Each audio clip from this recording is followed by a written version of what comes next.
Rocket Writes a Story by Tad Hills. Rocket writes a story. Rocket loved books. He loved to read them by himself or to sit quietly by his teacher, the little yellow bird, as she read them aloud.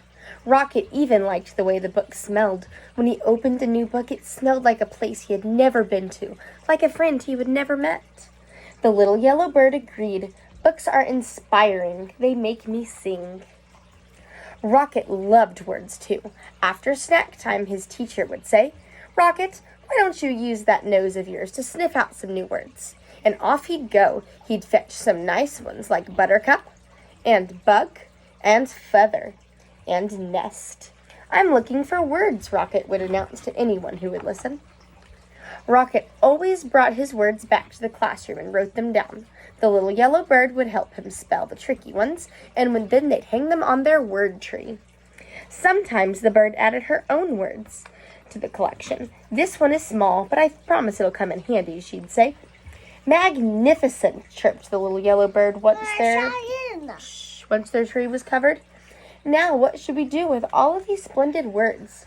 Rocket thought of all afternoon, and then he had an idea. Rocket left school that day with a very waggy tail. "I'm going to write a story," he declared to Fred and Emma.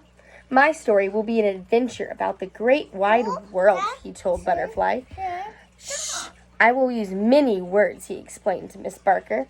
"Hello up there," he called as he passed the tree where he had found the word nest.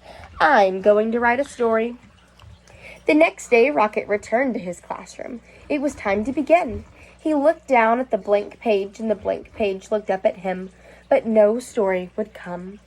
At snack time, Rocket gave up. "I don't know what to write," he told his teacher. "Don't worry," the little yellow bird replied. "One of the hardest parts of writing is coming up with a good story, but it's one of the most fun, too. Perhaps you would write about something you've seen." "A bug?" asked Rocket. "Yes," sang his teacher. "Stories need good characters. What about something that happened to you, or something you really enjoy?"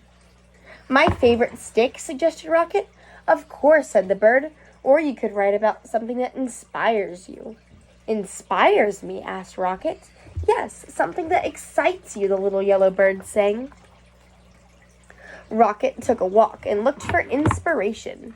He thought about friends he knew and the places he'd been. He stuck his nose high in the air and sniffed the gentle breeze, and there it was, a delightful smell of pine needles and feathers. Inspiration! For the rest of the morning, he thought about feathers and pine needles and feathers. That afternoon, he started to write. In the evening, Rocket followed the beautiful smell until he found himself at the tree with the nest. "Hello again," he called into the branches. "Is anyone home?" He had never heard rustling from above, but no one answered. "I'm sorry to disturb you, but I must tell you that you smell nice. Very inspiring. May I ask who you are?" "Still nothing. Perhaps I'll come back at a more convenient time," he said, and trotted off. That night, as Rocket watched the stars, he thought about feathers in a nest in a pine tree. He thought about his story in the collection of words. On his way to school the next day, Rocket was surprised by what he saw. "A brand new word," he said, "and it's already written down. It says," he tried to sound out the word. "Owl," came a quiet voice from the branches. "It says owl. That's me."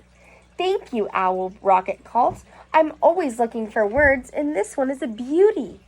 Rocket ran all the way to his classroom. O-W-L, owl. "Now there's a word you don't hear every day," chirped the little yellow bird. "Only 3 letters, but what a word!" "It was a present," explained Rocket, and he added the new word to his story. "I'm writing a story about you," Rocket announced proudly to the owl the next morning. The owl poked her head out of her nest, and for the first time Rocket saw her friendly face. Her big round eyes blinked below feathery tufts. "About me?" she asked softly. "Would you like to come down and hear it?" asked Rocket. "Thank you, but I think I'll listen from my nest," the owl answered. So Rocket cleared his throat and began to read. Once there was an owl. She smelled like feathers and pine needles. She lived in a tree. The owl's eyes widened. Is there more? There will be, said Rocket. Each day, Rocket worked on his story. He wrote words down and crossed words out, and when things were going well, he wagged his tail. And when he didn't know what to write, he growled. Sometimes he drew pictures for his story, or took a walk in the meadow to look for inspiration. The little yellow bird encouraged him. Remember, stories take time, she'd say. She wanted to know more about the owl and asked Rocket questions. Why do you think the owl wouldn't come down? What color is her beak? What does she do every day? Rocket wanted to know more about the owl, too. He visited her tree often and read over his story, which changed every day. The owl was captivated.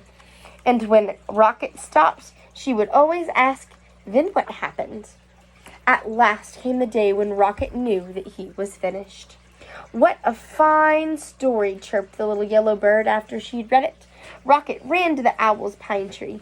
"It's done," he called. "Come listen." And so down and down came the owl until she was right beside Rocket. Then Rocket began to read. He read about an owl with friendly eyes and a beak the color of a buttercup. She lived in a nest high in a tree on the edge of a meadow and smelled like pine needles and feathers. She liked to nap in the daytime and listen to stories. Branch by branch, the owl came down from her nest. She was shy, but she was brave too.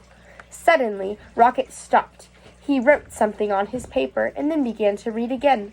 One day, the owl came all the way to the ground and became my friend. The owl blinked. "Can there be one last sentence?" she asked. "Can you say, 'And the owl liked the story very much'?" "What a perfect ending," said Rocket. The end.